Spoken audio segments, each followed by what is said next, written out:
자, 식생활관리학 두 번째 시간의 수업을 시작하도록 하겠습니다. 자, 지난 시간에는 그 표시사항에 대한 것들 쭉 얘기했고, 또 농산물의 그 친환경 농산물 인증에 대한 것들을 다 이제 말씀을 드렸습니다. 특히나 식품 이력 추적 관리에 대한 표시는 우리 급식에서 실제적으로 가공식품을 많이 이제 이용을 하고, 또 농산물에 대한 거나 뭐 축산물에 대한 것들은 특히나 이런 표시사항이 잘 되어져 있지 않으면은 안전성을 보장받기가 힘이 듭니다. 그래서 가공식품을 할 적에라도 가공식품을 제조 가공할 때는 이 제조사에서 실제적으로 원산지라든가 원산지도 그렇고 잔류농약이라든가 아니면 중금속 함량이라든가 이런 것들이 전부 분석되어져 있는 시험성 누적표를 다 받아서 가공하고 가공해가지고 출고를 하게 됩니다. 그래서 그러한 것들이 모두가 다 식품 이력 추적 관리의 어떤 그 표시에 들어있고 이러기 때문에 꼭 여러분들은 나중에 현장에서 그러한 것들에 대한 것을 표시사항에서 다 확인을 해야 됩니다. 물론 서류로 확인할 수도 있지만 일반적으로 표시사항 확인, 소비자 같은 경우에 소매를 살 적에는 그런 것을 또 뭐 확인할 수가 없으니까 표시사항에 있는 그런 그 포장 단위에서도 다 확인을 할 수가 있겠죠. 그죠? 그렇게 끝나고 구매에 대한 절차입니다. 책하고 좀 제가 이 내용이 조금씩 이렇게 엇박자가 되는 경우가 있는데 가능하면 좀 맞추려고 노력을 하긴 합니다만, 일단은 식품을 구매할 적에 제일 먼저 이제 식품 구매하는 절차가 뭐 단체 급식소에서 할 테고, 또 가정에서도 식품을 구매를 하게 되겠죠. 그럼 가정 단위가 먼저 기본의 어떤 그 소단이라고 본다면은 가정에서의 식품 구매 절차라든가 뭐 급식소에서의 어떤 구매 절차라든가 이런 거는 비슷한 어떤 그걸로서 기준에서 보면 될 것 같아요. 자, 그 다음에 보면은 이제 이 가정에서는 실제 거기에 대한 그림 6-3을 보면은 가정에서의 식품 구매 절차가 있긴 합니다. 근데 이제 여기 구매할 식품의 종류와 양을 결정하고, 그 다음에 이제 뭐 구입 식품의 품질과 분량을 결정하고, 구입 필요량을 포장 단위로 환산하고, 구입식품의 품질을 결정하고, 적절한 가격의 식품을 구입하고 구입식품의 품질을 유지한다. 이렇게 해서 가정에서 식품 구입에 대한 절차인데, 아마 이 표가 나와 있을 것 같아요. 표를 보면서 드릴게요. 여기 있네요. 그죠? 그래서 구입식품의 종류와 양이잖아요. 그래서 그러면 이 구입식품의 종류와 양이라면은 일단은 그 식단 계획이 이루어졌으면은 구입해야 될 어떤 그 식품의 종류라든가 양이라든가 또 품질 같은 것을 정해서 이제 구매를 해야 되겠죠. 그렇다면은 식품 구입량은 각 레시피의 1인 분량을 예상 식수를 이제 곱하고, 그 다음에 폐기율을 고려해서 출고 개수를 곱한 다음에 계산한다. 이렇게 나옵니다. 이건 좀 전에 앞에 1, 2, 3, 4, 5, 6으로 1, 2, 3, 4, 5죠. 그렇게 계산은 적었는 것과 똑같이 보면 여기 보세요. 구입할 식품의 종류와 양을 결정에 대한 설명이 있잖아. 그죠? 식당 일단 계획이 메뉴가 작성이 됐다면은 구매할 식품의 종류, 어떤 식품을 구매를 해야 되는지, 얼마만큼의 양인지, 또 퀄리티는 어떤 것인지 를 각각 정하여서 구매를 해야 된다. 만약 소고기를 구매를 할 적에 구이를 한다면 뭐 A 뿔을 한다. 그 다음에 뭐 A2 뿔을 한다. 그 다음에 만약에 탕이라든가 뭐 이런 걸 할 경우에는 그냥 A0를 한다. A0까지 하면 있습니다. 그렇게 조금 그 품질을 나눠서 하면 될 것 같아요. 그죠? 그리고 작성한 식단에 따라서 필요한 식품의 양, 품목과 양을 계산을 하고, 즉, 식품 구입량은 각 음식 레시피 1인분에다가 예상하는 그 음식을 먹는 사람은 식구가 아니고 이 식수지, 그죠? 식구를 곱하고 식수라고 해야 될 것 같아요. 그 다음에 폐기율을 고려한 출고 개수를 곱해서 계산한 들어야 되는데, 사실 이 폐기율과 같은 것들도 뒷페이지에 제가 저쪽 이번 시간 강의 뒷부분에 보면은 폐기 부분에 대한 설명들을 좀 많이 이렇게 가져 놨는데, 이 폐기율에 대한 것도 선도가 좋은 것도 좋은 식품에도 당연히 폐기율이 있을 것이고, 또 하나는 만약에 생선 같은 경우에는 머리, 꼬리, 지느러미, 내장을 자르는 폐기율 같은 거,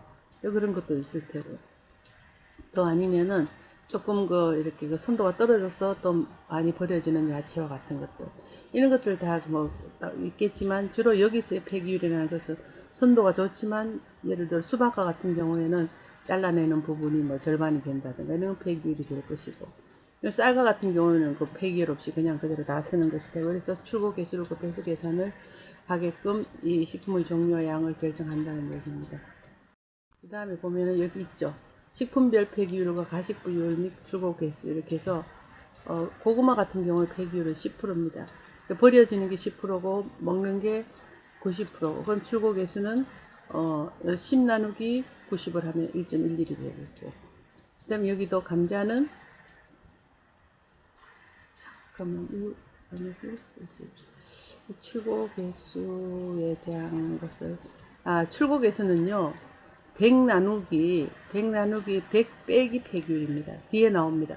100 전체를 100으로 본다면 100 나누기 100 빼기 폐기율을 했을 때에 바로 이 출고 개수가 나오거든요. 그래서 그거에 대한 계산을 하면은 이렇게 나온다는 얘기예요. 그러면은 100 빼기 폐기율, 여기 6 되잖아. 100 빼기 6을 하면은 94 나누기 이제 그것도 폐기율을 빼버리니까 폐기율을 빼고 이렇게 하면은 출고 개수 계산이 되는데, 그거 나누기 가식부율을 또 100을 또 가식부율로 또 나눠주면 이렇게 나오는데, 그거에 대한 계산법은 뒤에 제가 이렇게 적어 놨습니다. 그래서 출고 개수는 100 나누기 분자가 100이고 분모가 100 빼기 폐기율을 하게 되는데, 그걸 한 단계 더 또 나가서 100 나누기 가식부율을 또 100으로 나눠주는 그러한 것과 똑같다는 얘기입니다. 즉 폐기율에다가 이제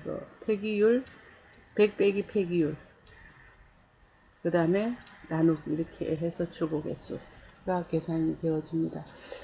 이거는 이제 2007년 대한영양사협회에서 급식관리 지침서를 통해서 이렇게 나와지는 것들인데, 곡류, 채소류, 과일류, 고기, 생선, 계란인데, 특히 생선 같은 경우에는 오징어는 폐기율이 28%고 가식부가 72%고, 오등어는 69%가 가식부율이고 31%가 폐기율이 됩니다. 높죠, 출고 개수. 조기, 동태, 닭고기 같은 경우에도 엄청나게 폐기율이 높네요. 쇠갈비, 모시종에는 뭐 17%만 먹고 83%는 버린다는 얘기입니다.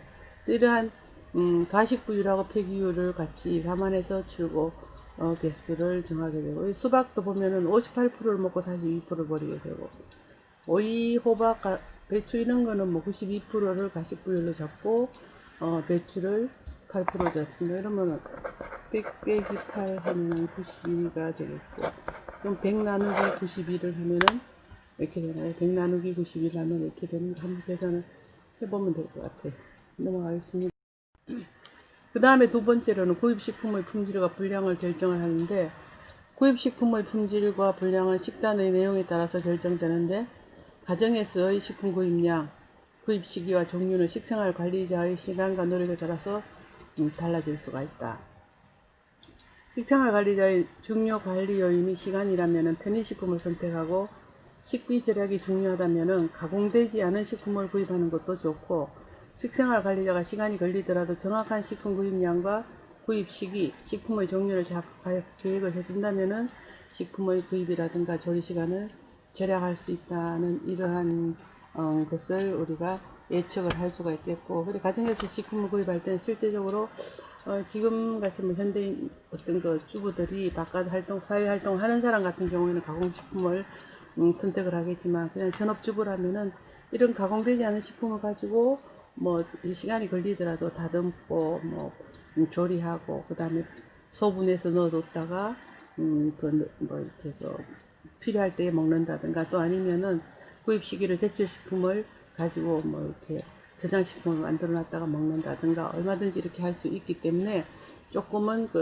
시간도 절약을 할 수 있겠고 구입비도 절약할 수 있는 그러한 것들이 되겠죠. 식생활 관리자가 어떤 거에 중요점을 두느냐 하는 데에 따라서 각각 식비라든가 이런 것들도 달라질 수가 있습니다. 그 다음 식품을 구입할 때 그 필요량에 대한 포장 단위를 환산을 하게 되는데, 실제 뭐 이제 뭐 시장에서 실제 구매량을 정할 적에 두부를 한 모, 콩나물 한 봉든 포장 단위 무게 등을 파악해 두면은 가정에서 나중에 실제 구매할 적에 뭐 콩나물 두 봉투다 아니면 두부 한 모다 이렇게 하고 가정에서 사용하는 그 식품의 양을 파악해서 유효기간 내에 사용할 수 있는 그 가능한 양인지를 또 확인을 하는 게 더 좋겠죠. 그래서 구매 포장 단위를 보는데 만약의 경우 우리가 대형마트 같은 데 가면은 뭐 예를 들면 코스트코를 간다 이렇게 하면은 콩나물 한 봉투가 굉장히 큰 양입니다. 많은 양인데 이걸 과연 우리 식구가 세 식구가 먹는데 이거를 일주일 안에 먹을 수가 있느냐 하면은 못 먹는다면은 괜히 남아가지고 버리는 것보다는 차라리 소 단위로 되는 거를 가까운 마트에서 사가지고 다 먹을 수 있는 것이 훨씬 더 경제적으로 사용되실 수가 있겠죠. 그래서 포장 단위를 어떻게 하느냐에 따라 틀리게 되겠고, 그 다음 구입식품의 구매 품질에 대한 결정인데 경제적인 면과 조리하는 음식의 종류에 따라서 적절한 품질의 식품을 이제 구입을 한다. 그래서 뭐 여기 본다면은 예를 든다면 소고기국에 사용할 소고기 종류하고 그 품질, 불고기용 소고기는 역시나 다른 품질을 구입을 하게 되잖아요. 그래서 이러한 것들. 그 다음 구입식품의 이제 뭐 품질을 그 유지를 하게 되겠고, 그 다음 여기 보면은 이게 조금 요거는 예를 든다면 요건 요쪽 편에 좀 가져가는 게 좋겠고, 제가 조금 예를 잘못 들은 것 같아요. 적절한 가격의 식품을 구입을 할 때는 뭐 계절 음식, 제철 식품을 활용해서 식품비를 절약할 수가 있다든가 하는 그런 거. 그리고 일시적으로 가격 상승이 있을 때는 뭐 대체 식품을 활용한다든가. 뭐 바다 사정이 안 좋아서 어떤 생선이 많이 들어오지 않아 생선 가격이 올라갔다 하면은 그리고 뭐 냉동되는 생선을 쓴다든가 아니면 다른 육류라든가 돼지고기라든가 이런 게 쓰게 되는 그런 걸로 예를 들 수가 있겠고, 여기 구입식품의 결정은 여기에 있는 것하고 적절할 것 같아요. 적절한 품질의 식품을 구입하는 거는 여기 어떠한 메뉴에 따라서 불고기 종류, 소고기 종류를 달리하느냐 이렇게 뭐 매치를 시키면 될 것 같아요. 그 다음에 구입식품의 품질을 유지하는데 그 선도가 높은 식품으로 집에까지 가져가야 된다면 이러한 뭐 냉장 냉동식품이라든지 나중에 구매를 해야 되겠고, 무거운 식품도 물론 나중에 해야 될 것 같고, 잘 부서지는다든가 이런 것도 나중에 선택을 해야 되겠죠. 그죠? 그래서 이 식품 구입할 적에 또 어떤 그 품질 유지에 쓰라. 그래서 구입한 식품은 또 저장까지 품질 유지에 잘 신경을 쓰라는 얘기입니다. 그리고 가격이 살 때에 다양한 어떤 그 식품을 구입해가지고 적절한 저장법으로 보관을 하는 것도 하나의 식비를 낮출 수 있는 좋은 방법이라고 생각을 합니다. 보면은 식품 구입량 여기 출고 개수 있죠. 그럼 100이죠. 100 빼기 폐기율을 하게 된다는 얘기입니다. 그러면은 출고 개수는 100을 기본으로 분자로 해가지고 만약에 수박 같은 경우에 47%를 버리고 53%를 먹는다면은 100 빼기 47 하면은 53이 나오잖아요. 그리고 결국은 100 나누기 53, 즉 요거는 가식부율 100 빼기 47을 했으면 53 요거 100 나누기 53을 할 때 출고개수가 얼마이다 이렇게 계산이 되어질 수가 있겠죠. 그죠? 그렇게 계산한다는 얘기입니다. 수박을 보면 출고 개수가 약 한 1.72 정도가 나와요. 그거 이제 식품의 폐기 방지인데, 이거는 이제 조금 여기 부분하고는 여기에서는 먹을 수 있는 부분, 먹을 수 없는 부분 이게 되겠고, 여기는 어떤 버려지는 식품의 양입니다. 그래서 전 세계에서 생산되는 식품 중에서 거의 3분의 1 정도는 먹지 않고 버려지기 때문에 매년 13억 톤 정도의 식품이 폐기가 되고, 여기에는 전체 과일, 채소 45%, 육류 20%가 포함이 된다. 이렇게 폐기된 식품은 식품의 4분의 1만 하더라도 전 세계 7억 9,500만 명의 만성기아에 시달리는 사람들에게 음식을 제공할 수가 있다 해가지고 식품을 폐기하는 것을 방지하는 그러한 운동들이 많이 이제 일어나고 있습니다. 일어나고 있는데, 그 다음에 쭉 보면은 폐기에 대한 것들 나옵니다. 나오는데 우리 책에 그죠? 6-5 보면 가족 식단은 1일 구매량 산출이 뒷부분에 있는가 모르겠는데 하여튼 뭐 좀 지나가고 보면 연간 식품 폐기물 등의 발생량이 2015년도를 기준으로 해가지고 뭐 이게 뭡니까? 이거는 잔물, 그 다음에 규격예품, 진품, 규격예품, 반품, 먹다 남은 음식물, 직접 폐기, 이렇게 해서 이러한 것들이, 그죠? 이건 잔품이라면 남아있는 것, 제품이라는 얘기다. 식품 로스가 약 646만 톤으로 먹을 수 있는데도 버려지는 식품들이 이만큼 되더라는 얘기입니다. 그 다음 식품 폐기량은 유기물이나 혹은 불가식 부분을 포함해서 약 2842만 톤 이렇게 돼요. 그러면은 또 총 식용 발생량이 8291만 톤이에요.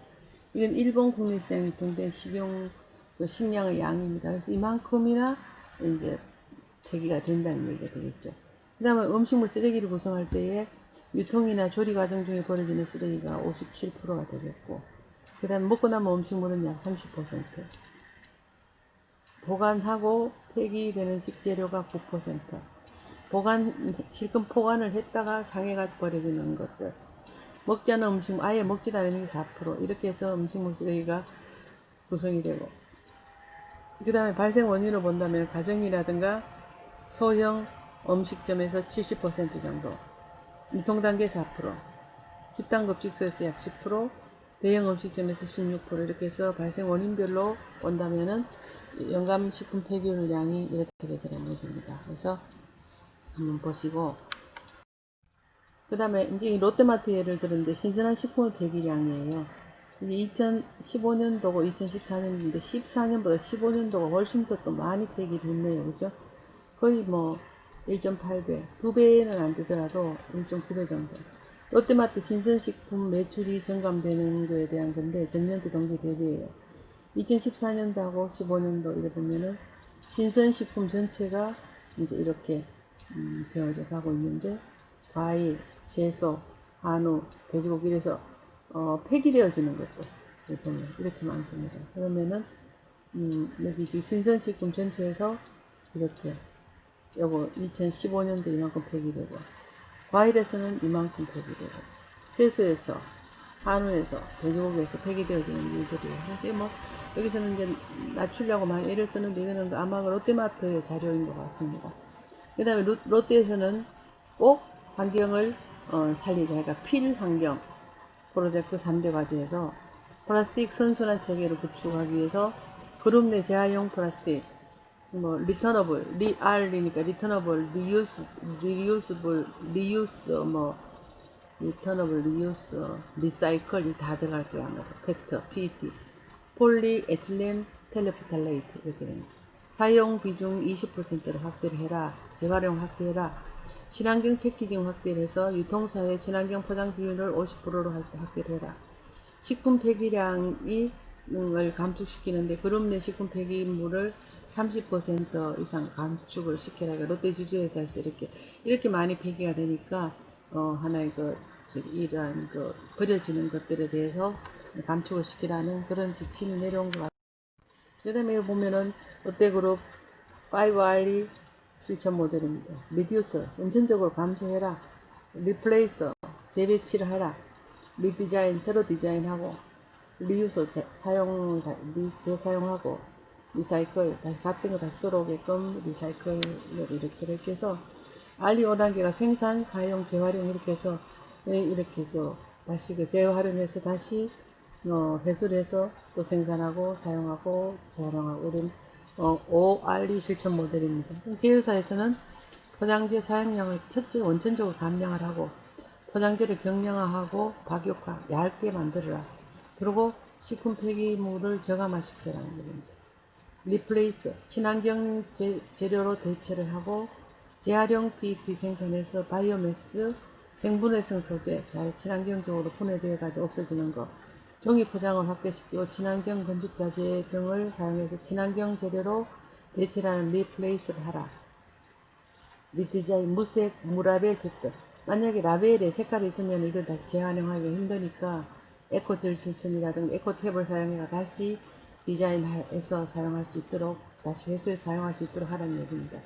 업사이클링 상품 출시하고, 리유스, 다회용 택배 박스, 매장 내 컵, 재사용 컵을 확대하고, 신재생 에너지로 확대시키고, 그 다음에 리사이클, 재활용 시스템을 강화해서 스마트 PET 수거 도입, 식품 폐기물 재활용 확대, 비료라든가 사료 가공을 하도록 만들어라. 식품 폐기물에서. 그 다음에 고객 참여 캠페인을 시행해서 이러한 것들로 ORE 실천 모델을 만들어라는 얘기가 되겠습니다. OECD에서 식품 쓰레기 감소 방안에 대한 논의를 이제 논의 동향이 되는데, 여기 보면은 식품 쓰레기가 어떻게 나가느냐, 생산 단계에서부터 시작해서 가공, 유통, 소비 단계 이렇게 나누어 놨습니다. 그러면은 생산하고 가공하는 단계에서는 산업 폐기물로 들어가게 되겠고, 유통이나 소비 단계에서는 일반 폐기물로 본다면은 생산 단계에서 농축산물 생산하고 하는 거는 폐기하고 강모 폐기하라는 얘기가 되될 것 같아요. 그 다음에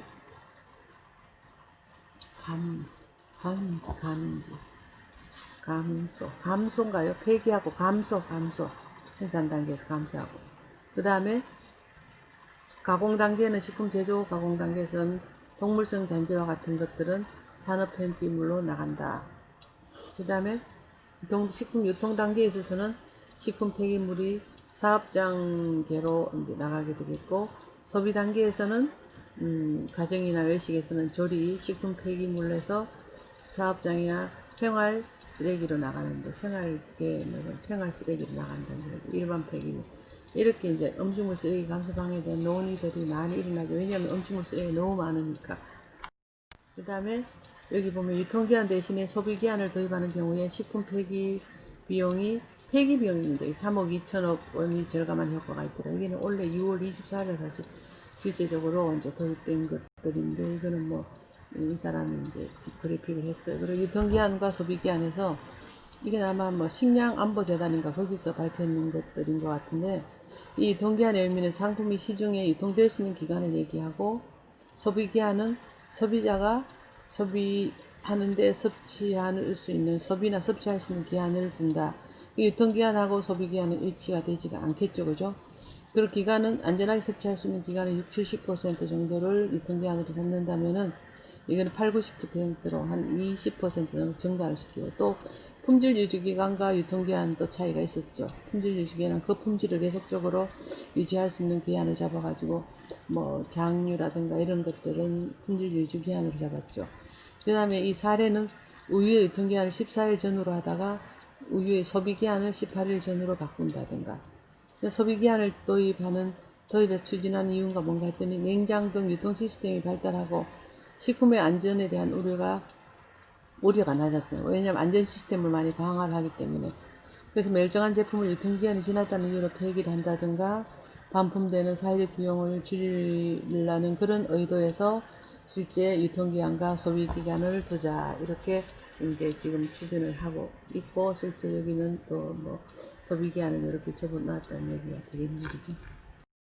그 다음에 요거는 가족식단 1일 구매량에 대한 산술인데, 이 책이 우리 214페이지를 보면 나오는데, 쌀밥인 경우 이제 뭐 450이라 해가지고, 이건 실제 그 다음 페이지가 있으면은 설명이 되는데, 450에 1이에요. 1은 뭐 1이 뭔가 하면은 요거는 쌀밥이니까 실제 밥은 쌀 무게의 약 2.1배 정도로 사용을 합니다. 요거는 그 다음 페이지에 대한 설명이 있는데, 없으니까 제가 설명을 드리는 거예요. 이건 밥 무게예요. 보리쌀 같은 경우에는 뭐 410보다 410 에다가 1270 이렇게 되어 있는 거죠. 그리고 여기 지금 2번 요거 납작보리 이는 경우에는 약 10%를 이제 여기에 대한 10%를 실제적으로 자국밥으로 인정을 합니다. 그 다음 잡고기 3인 얘기 40인데, 요거는 쌀이 11대 홍은 1 정도 들어가고, 쌀이 21대 흑미가 1 들어가고, 이렇게 하는 것들이 우리 책에 보면은 그 줄을 달아뒀는데 참고로 보시면 되겠고, 또 목청량을 본다든가 뭐 이런 것들 눈으로 대충 이렇게 체크를 한다든가 그런 것을 볼 수가, 그런 걸 보고 이렇게 우리가 볼 수가 있습니다. 여기 보면은 홍조, 수수 등 기호에 따라서 선택을 해라. 뭐 여기 보면은 60g을 작곡을 선택을 하고 구매에 필요한 양이 40g이고 복합 작곡이 1kg 이런 식으로 해서 가족 식단 1일 구매량을 산출할 때 쭉 보면은 무엇을 먹겠다는 식단이 작성이 되면은 거기에 따라서 이거를 구매를 한다는 얘기입니다.